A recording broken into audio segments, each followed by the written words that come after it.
తిరుపతి మండలం దామినేడులో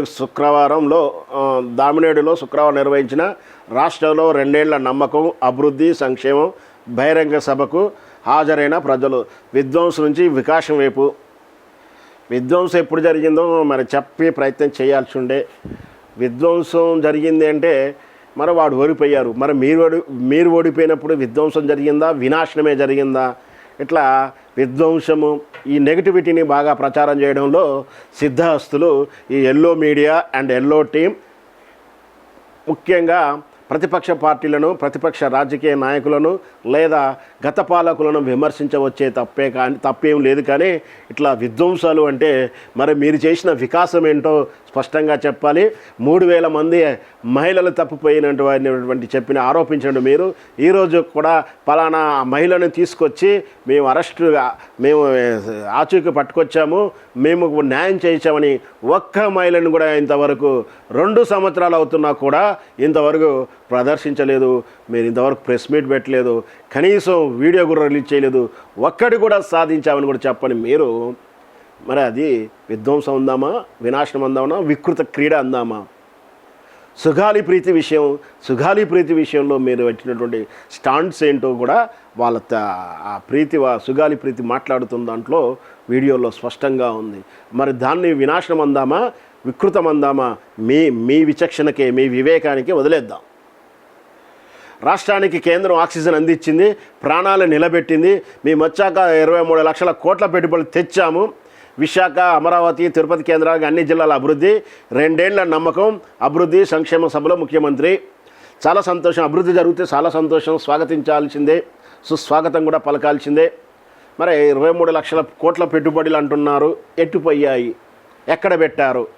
23 లక్షల్లో ఒక్క 23 కోట్ల రూపాయలు ఏ ప్రాజెక్టు వికసించిందో, ప్రగతి వచ్చిందో, ఒక్క 23 మందికి ఉద్యోగం ఎక్కడ కల్పించిందో కూడా స్పష్టంగా చెప్పాలి. ఇవన్నీ ఎంఓలు, హోటల్ మేనేజ్మెంట్ కోర్సు చేసిన వాళ్ళకి టైలు కట్టించేసి ఎంఓలు చేసుకున్న ఆరోపణలు ఉన్నాయి. మరి ఇదేగా ఇవి వేరా? నిజాలు నిగ్గు తేల్చాల్సిందే.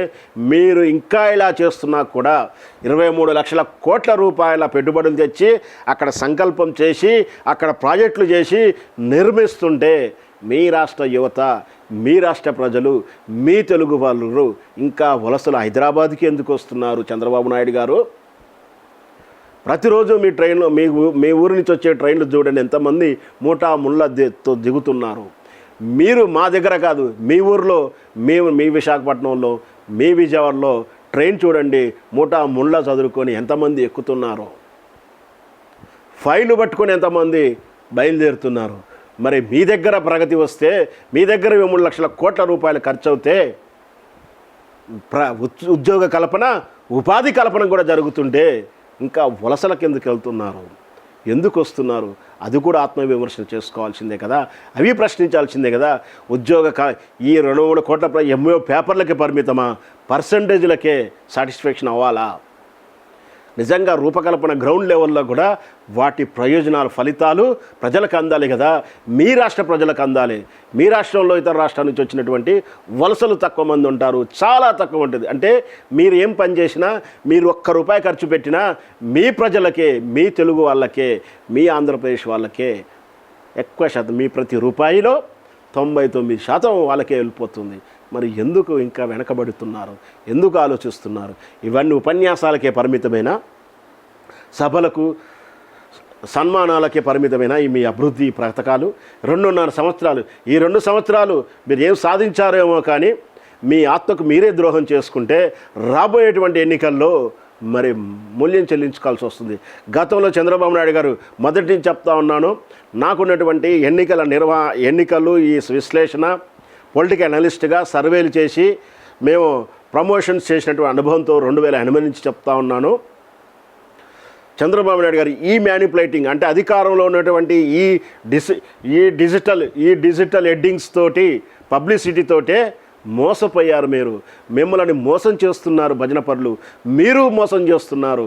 ఈ భజనలు, హెడ్డింగ్స్ ప్రజలకు వచ్చారు. అందుకనే మీరు ప్రతి ఎన్నికల్లో ఒకసారి అధికారంకి వచ్చిన తర్వాత మళ్ళీ ఓడిపోతున్నారు.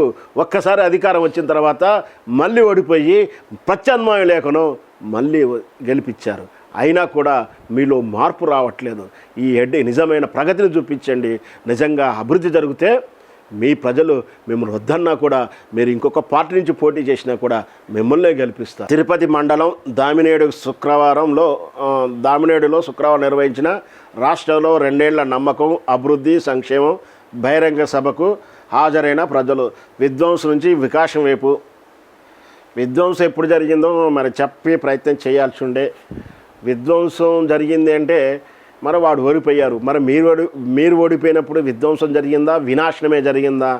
ఇట్లా విధ్వంసము ఈ నెగటివిటీని బాగా ప్రచారం చేయడంలో సిద్ధహస్తులు ఈ yellow media and yellow team ముఖ్యంగా ప్రతిపక్ష పార్టీలను, ప్రతిపక్ష రాజకీయ నాయకులను లేదా గత పాలకులను విమర్శించవచ్చే తప్పేం లేదు. కానీ ఇట్లా విధ్వంసాలు అంటే మరి మీరు చేసిన వికాసం ఏంటో స్పష్టంగా చెప్పాలి. 3000 మంది మహిళలు తప్పిపోయినటువంటి ఆరోపించండి. మీరు ఈరోజు కూడా పలానా మహిళను తీసుకొచ్చి మేము ఆచూకీ పట్టుకొచ్చాము, మేము న్యాయం చేయించామని ఒక్క మహిళను కూడా ఇంతవరకు 2 సంవత్సరాలు అవుతున్నా కూడా ఇంతవరకు ప్రదర్శించలేదు. మీరు ఇంతవరకు ప్రెస్ మీట్ పెట్టలేదు, కనీసం వీడియో కూడా రిలీజ్ చేయలేదు. ఒక్కటి కూడా సాధించామని కూడా చెప్పని మీరు మరి అది విధ్వంసం అందామా, వినాశనం అందామా, వికృత క్రీడ అందామా? సుగాలి ప్రీతి విషయంలో మీరు వచ్చినటువంటి స్టాండ్స్ ఏంటో కూడా వాళ్ళ సుగాలి ప్రీతి మాట్లాడుతున్న దాంట్లో వీడియోలో స్పష్టంగా ఉంది. మరి దాన్ని వినాశనం అందామా, వికృతం అందామా? మీ విచక్షణకే, మీ వివేకానికి వదిలేద్దాం. రాష్ట్రానికి కేంద్రం ఆక్సిజన్ అందించింది, ప్రాణాలు నిలబెట్టింది. మేము వచ్చాక 23 లక్షల కోట్ల పెట్టుబడులు తెచ్చాము. విశాఖ, అమరావతి, తిరుపతి కేంద్రాలకు అన్ని జిల్లాల అభివృద్ధి, 2 ఏళ్ల నమ్మకం, అభివృద్ధి, సంక్షేమ సభలో ముఖ్యమంత్రి. చాలా సంతోషం. అభివృద్ధి జరిగితే చాలా సంతోషం, స్వాగతించాల్సిందే, సుస్వాగతం కూడా పలకాల్సిందే. మరి 23 లక్షల కోట్ల పెట్టుబడులు అంటున్నారు, ఎట్టుపోయాయి? ఎక్కడ పెట్టారు? 23 లక్షల్లో ఒక్క 23 కోట్ల రూపాయలు ఏ ప్రాజెక్టు వికసించిందో, ప్రగతి వచ్చిందో, ఒక్క 23 మందికి ఉద్యోగం ఎక్కడ కల్పించిందో కూడా స్పష్టంగా చెప్పాలి. ఇవన్నీ ఎంఓలు, హోటల్ మేనేజ్మెంట్ కోర్సు చేసిన వాళ్ళకి టైలు కట్టించేసి ఎంఓలు చేసుకున్న ఆరోపణలు ఉన్నాయి. మరి ఇదేగా ఇవి వేరే నిజాలు నిగ్గు తేల్చాల్సిందే. మీరు ఇంకా ఇలా చేస్తున్నా కూడా 23 లక్షల కోట్ల రూపాయల పెట్టుబడులు తెచ్చి అక్కడ సంకల్పం చేసి అక్కడ ప్రాజెక్టులు చేసి నిర్మిస్తుంటే మీ రాష్ట్ర యువత, మీ రాష్ట్ర ప్రజలు, మీ తెలుగు వాళ్ళు ఇంకా వలసలు హైదరాబాద్కి ఎందుకు వస్తున్నారు? చంద్రబాబు నాయుడు గారు ప్రతిరోజు మీ ట్రైన్లో మీ ఊరి నుంచి వచ్చే ట్రైన్లు చూడండి ఎంతమంది మూటా ముళ్ళతో దిగుతున్నారు. మీరు మా దగ్గర కాదు, మీ ఊరిలో, మీ విశాఖపట్నంలో, మీ విజయవాడలో ట్రైన్ చూడండి, మూటా ముళ్ళ చదువుకొని ఎంతమంది ఎక్కుతున్నారు, ఫైలు పట్టుకొని ఎంతమంది బయలుదేరుతున్నారు. మరి మీ దగ్గర ప్రగతి వస్తే, మీ దగ్గర 3 లక్షల కోట్ల రూపాయలు ఖర్చు అవుతే ఉద్యోగ కల్పన, ఉపాధి కల్పన కూడా జరుగుతుంటే ఇంకా వలసలకు ఎందుకు వెళ్తున్నారు? ఎందుకు వస్తున్నారు? అది కూడా ఆత్మవిమర్శన చేసుకోవాల్సిందే కదా, అవి ప్రశ్నించాల్సిందే కదా. ఈ 2-3 కోట్ల ఎంఓ పేపర్లకే పరిమితమా? పర్సంటేజ్లకే సాటిస్ఫాక్షన్ అవ్వాలా? నిజంగా రూపకల్పన గ్రౌండ్ లెవెల్లో కూడా వాటి ప్రయోజనాలు, ఫలితాలు ప్రజలకు అందాలి కదా, మీ రాష్ట్ర ప్రజలకు అందాలి. మీ రాష్ట్రంలో ఇతర రాష్ట్రాల నుంచి వచ్చినటువంటి వలసలు తక్కువ మంది ఉంటారు, చాలా తక్కువ ఉంటుంది. అంటే మీరు ఏం పని చేసినా, మీరు ₹1 ఖర్చు పెట్టినా మీ ప్రజలకే, మీ తెలుగు వాళ్ళకే, మీ ఆంధ్రప్రదేశ్ వాళ్ళకే ఎక్కువ శాతం, మీ ప్రతి రూపాయిలో 99% వాళ్ళకే వెళ్ళిపోతుంది. మరి ఎందుకు ఇంకా వెనకబడుతున్నారు? ఎందుకు ఆలోచిస్తున్నారు?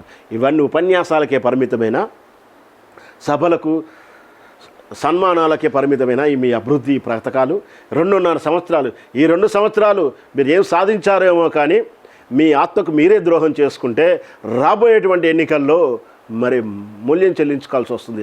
గతంలో చంద్రబాబు నాయుడు గారు మొదటి నుంచి చెప్తా ఉన్నాను, నాకున్నటువంటి ఎన్నికలు ఈ విశ్లేషణ, పొలిటికల్ అనలిస్ట్గా సర్వేలు చేసి మేము ప్రమోషన్స్ చేసినటువంటి అనుభవంతో 2008 నుంచి చెప్తా ఉన్నాను.